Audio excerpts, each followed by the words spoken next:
बच्चों, कैसे हो आप सब? आई होप आप सब अच्छे होंगे। तो आज हम एक पाठ पढ़ने वाले हैं जिसका नाम है नैतिक मूल्यों की विजय। क्या उद्देश्य है इस कहानी का? प्रस्तुत कहानी के माध्यम से भौतिक पदार्थों पर नैतिक मूल्य की विजय दिखाई गई है। यह एक प्रेरणादायक कहानी है जो सामाजिक मूल्य को मानव व्यवहार पर आधारित है। शुरू करते हैं। पंडित चंद्रधर एक स्कूल में अध्यापक थे। नौकरी तो कर ली पर सदा पछताया करते कि कहाँ फंसे, है ना। वो स्कूल में क्या थे? टीचर थे और जॉब तो कर रहे थे वो, लेकिन वो बहुत ही उन्हें पसंद नहीं थी अपना काम, है ना। तो वो पछताते थे कि कहाँ फंसे। यदि कहीं और नौकरी करते तो अब तक हाथ में 4 पैसे होते, आराम से जीवन व्यतीत होता। यहाँ तो महीने भर प्रतीक्षा करने के बाद कहीं 15 रुपए देखने को मिलते हैं, यानी उनकी पगार कितनी थी? 15 रुपए। वे भी इधर आए उधर गायब, न खाने का सुख न पहनने का आराम। पंडित जी के पड़ोस में 2 महाशय और रहते थे, एक ठाकुर अतिबल सिंह और वे थाने में क्या थे? Head constable. और दूसरे कौन थे? मुंशी बैजनाथ, वे तहसील में सिहानवीस थे। दोनों आदमियों का वेतन पंडित जी से कोई अधिक न था, तब भी उनकी जिंदगी चैन और सुख में थी। और उनका भी ज्यादा पगार नहीं थी, लेकिन फिर भी क्या थे? वो खुश थे, सुखी जीवन जी रहे थे। संध्या को वे कचहरी से आते, बच्चों को पैसे और मिठाइयाँ देते। दोनों के पास नौकर चाकर भी थे। घर में कुर्सियाँ, मेज, गलीचे आदि थे। सारे मोहल्ले में उनका रोब था और उन दोनों महाशयों को आते जाते देखकर बनिए उठकर सलाम करते। 4 पैसे की चीज 1 में लाते, लकड़ी ईंधन मुफ्त में मिलता। तो इस तरीके से उनके पड़ोसियों का जीवन था। पंडित जी उनके ठाट बाट देखकर कूटते और अपने भाग्य को कोसते। कूटते मतलब चिढ़ते थे, और अपनी किस्मत को वो कोसते थे, ताना देते थे कि उनकी कितनी अच्छी किस्मत है, मेरे साथ इतना बुरा क्यों हुआ। दोनों पंडित जी के घर आटा, कभी दूध और सब्जी भेज देते। पंडित जी को दोनों के लड़कों को पढ़ाना पड़ता। कभी कभी वे पंडित जी से कुछ भी देते, पर पंडित जी मन मार कर रह जाते। कभी कभी वे क्या करते थे? पंडित जी से कुछ कह भी देते थे और पंडित जी मन मार कर रह जाते, मतलब वो उल्टा जवाब नहीं देते थे। उन्हीं के कारण कभी कभी दूध दही के दर्शन हो जाते थे। बेचारे अपमान के जहर को अमृत समझकर पी जाते थे, क्योंकि उन्हीं लोगों के कारण वो दूध दही सब्जी दे देते थे। तो इसीलिए पंडित जी उनको वापस पलटकर कुछ भी नहीं कहते थे, और बेचारे वो अपमान के जहर यानी उनके कड़वे बोलों को अमृत समझकर मान लेते थे, पी लेते थे। लिंग बदलो, ये आप पढ़ेंगे अध्यापक, अध्यापिका, पंडित, पंडिताइन, आदमी, औरत। ठीक है, तो आगे देखते हैं। इन परिस्थितियों से निकलने के लिए पंडित जी ने प्रार्थना पत्र लिखे, अफसरों की खुशामंदी की, पर कुछ ना हुआ। अतः में अंत में हार कर बैठ गए। इतना सब होने पर भी वे ठीक समय पर जाते, देर से घर आते, मन लगाकर पढ़ाते। इससे उनके अफसर लोग खुश थे, साल में कुछ इनाम देते और वेतन बढ़ाने का जब कभी अवसर आता उनका विशेष ध्यान रखते। अवसर यानी कि मौका। ठीक है, तो वैसे तो वो अपना काम अच्छे से कर रहे थे और उनसे सभी लोग खुश थे, उनके जो अफसर थे वो खुश थे, और जब भी वेतन बढ़ाने का मौका आता और वो उनका वेतन बढ़ा देते थे। बस्ती के लोग उनसे संतुष्ट थे। लड़कों की संख्या बढ़ गई थी और पाठशाला के लड़के भी उन पर जान देते थे, यानी सबको वो बहुत पसंद थे। कोई उनके घर आकर पानी भर देता, कोई उनकी बकरी के लिए पत्तियां तोड़ लाता, और पंडित जी इसी को बहुत समझते थे। एक बार सावन के महीने में मुंशी बैजनाथ और ठाकुर अतिबल सिंह ने परिवार सहित अयोध्या की यात्रा की सलाह की। पंडित जी को भी साथ चलने के लिए कहा। पंडित जी ने मना किया। जब उन लोगों ने खर्चा देना स्वीकार किया तो पंडित जी इनकार न कर पाए। अब वो कहते हैं कि खर्चा हम दे देंगे, चलो अयोध्या चलते हैं, तो पंडित जी मना नहीं कर पाए। बिल्लौर से रात को 1 बजे गाड़ी छूटती थी। ये लोग खा पीकर स्टेशन पर जा बैठे। जिस समय गाड़ी आई, चारों ओर भगदड़ सी मच गई। हजारों यात्री जा रहे थे। भगदड़ सी मच गई मतलब सब लोग भाग रहे थे इधर उधर जैसे ही गाड़ी आती है, क्योंकि बहुत सारे यात्री जो हैं अयोध्या जा रहे थे। इस उतावली में मुंशी जी पहले निकल गए। पंडित जी और ठाकुर साहब साथ थे, वे एक डिब्बे में बैठे। और इसी उतावली में, मतलब इसी जल्दबाजी में, मुंशी जी पहले निकल गए, ठीक है, और बाकी के दोनों लोग जो हैं वो अलग से एक डिब्बे में बैठे। जगह की बड़ी कमी थी, परंतु जिस डिब्बे में ठाकुर साहब बैठना चाहते थे उसमें केवल 4 यात्री थे। और ठाकुर साहब ने डांट कर एक मुसाफिर को उठने के लिए कहा तो वह बोला, यह थाना नहीं है, जरा जबान संभाल कर बात कीजिए। मुसाफिर मतलब एक यात्री को उन्होंने बोला, तो उन्होंने कहा कि यह थाना नहीं है जो आपकी चलेगी। ओके। ठाकुर, तुम कौन हो जी? मुसाफिर, हम वही हैं जिन पर आपने जासूसी का अपराध लगाया था और जिनसे आप 25 रुपए लेकर टले थे। इतने में दूसरा लेटा हुआ यात्री जोर से ठहाका मारकर हंसा और बोला, अरे दरोगा साहब, आप ही नीचे क्यों नहीं बैठ जाते? यह थाना थोड़ी ही है कि आप अपने राज में फर्क पड़ जाएगा, कि थाना थोड़ी है, नीचे ही बैठ जाओ तो आपको कोई फर्क थोड़ी पड़ेगा, यहाँ कोई देख थोड़ी रहा है। मैंने तुम्हारा क्या बिगाड़ा है? मैंने तो तुम्हारी सूरत भी नहीं देखी, ठाकुर साहब ने कहा।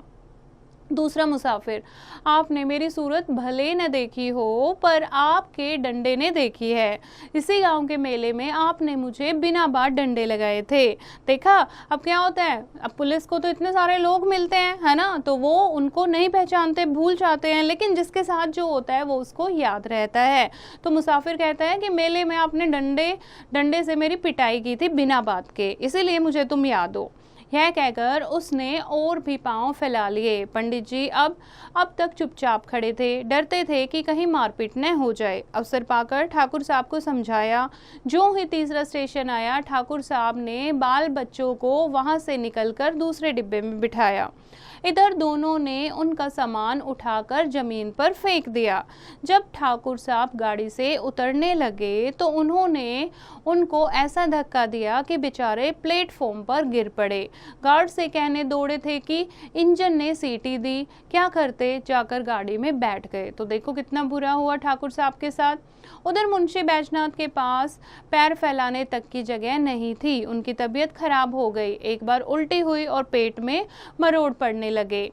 लखनऊ तक उन्होंने किसी तरह सहन किया, आगे चलकर मजबूर हो गए। ज्वर, पेट से दर्द, नसों में तनाव और कै और दस्त, और एक स्टेशन पर उतर पड़े। प्लेटफॉर्म पर लेट गए। पत्नी भी घबराई, बच्चों को लेकर उतर पड़ी।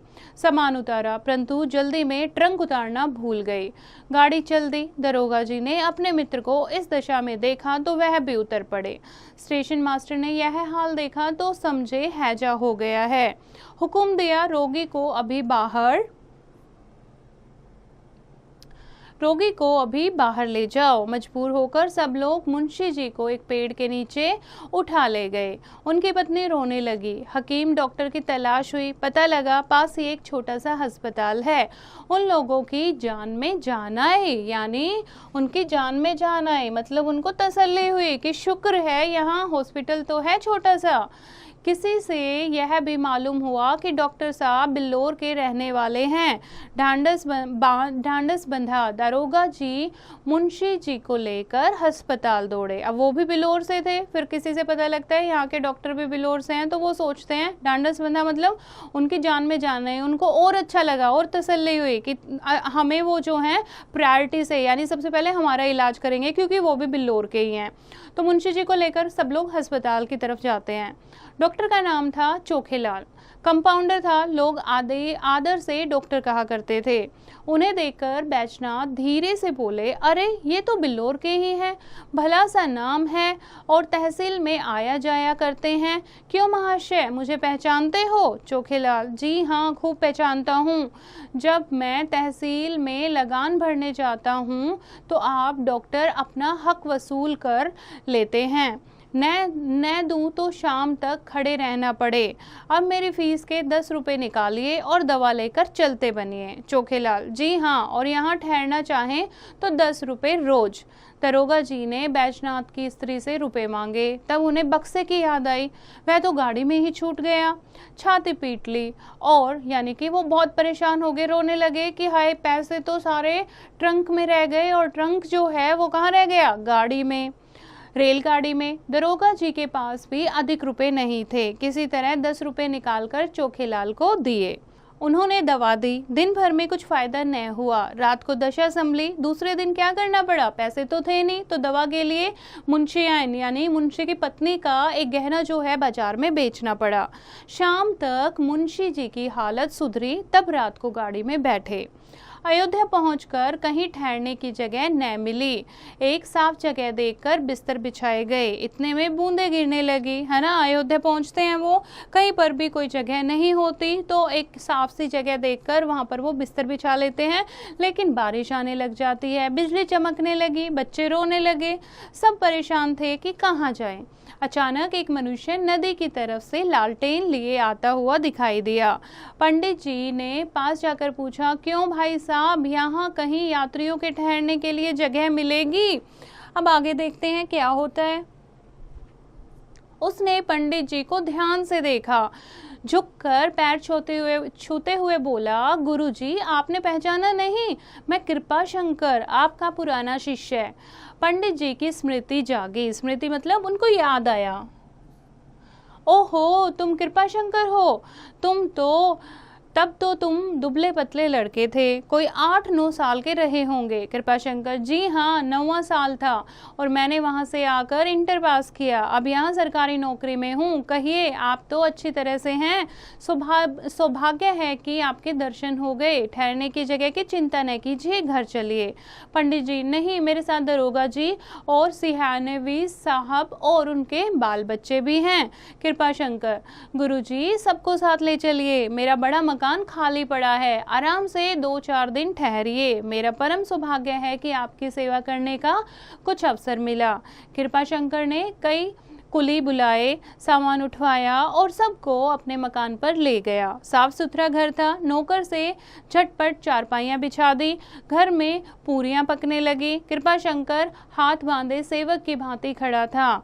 उसकी सेवा ने सबको मुग्ध कर दिया और सब लोग खा पी कर सोए, किंतु पंडित चंद्रधर को नींद नहीं आई। पंडित जी ने आज शिक्षक का गौरव समझा। उन्हें आज इस पद की महानता ज्ञात हुई। तो बच्चे आज गौरव समझते हैं उसका, वो पंडित जी जिनको अपने अध्यापन उनको बिल्कुल पसंद नहीं था, लेकिन आज वो शिक्षक की अहम भूमिका समझते हैं, उसका गौरव समझते हैं कि कितना महान पद है ये लोग 3 दिन अयोध्या रहे, किसी बात का कष्ट न हुआ। कृपाशंकर ने स्वयं उनके साथ जाकर प्रत्येक धाम के दर्शन कराए। तीसरे दिन सब चलने लगे तो स्टेशन पर पहुंचाने आया।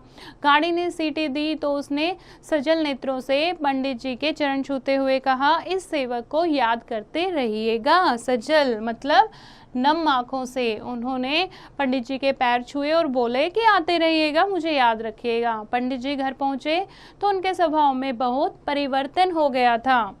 परिवर्तन मतलब उनका स्वभाव अब बदल गया था। उन्होंने फिर कभी किसी दूसरे विभाग में जाने की चेष्टा नहीं की। जो पहले प्रार्थना पत्र लिखते रहते थे ना कि मुझे अध्यापन पसंद नहीं है, किसी और विभाग में ट्रांसफर कर दो, अब उनका जो नेचर था, उनका स्वभाव जो था वो पूरा बदल गया था। अब वो अपने अध्यापन के कार्य में गौरव महसूस करते थे और उसको वो एंजॉय करने लगे। ठीक है, तो ये कुछ क्वेश्चंस हैं, ये आप खुद बताएंगे। अब बच्चे, ये कहानी किसने लिखी है? प्रेमचंद जी ने। अब देखा आपको कितनी अच्छी कहानी थी। प्रेमचंद जी जो हैं वो कौन थे? प्रेमचंद का जन्म बनारस के पास लम्ही नामक गांव में 31 जुलाई 1880 को हुआ था। शिक्षा पूरी करने के बाद उन्होंने कुछ वर्ष अध्यापक और फिर सरकारी शिक्षा विभाग में सब इंस्पेक्टर के पद पर कार्य किया। प्रेमचंद ने लगभग 300 कहानियां लिखी जो मानसरोवर 8 भाग में संकलित हैं। इन्होंने माधुरी, हंस जागरण आदि पत्र पत्रिकाओं का संपादन भी किया। गोदान, निर्मला, गबन, करम भूवि इनके प्रमुख उपन्यास हैं। 1936 में इनका स्वर्गवास हो गया।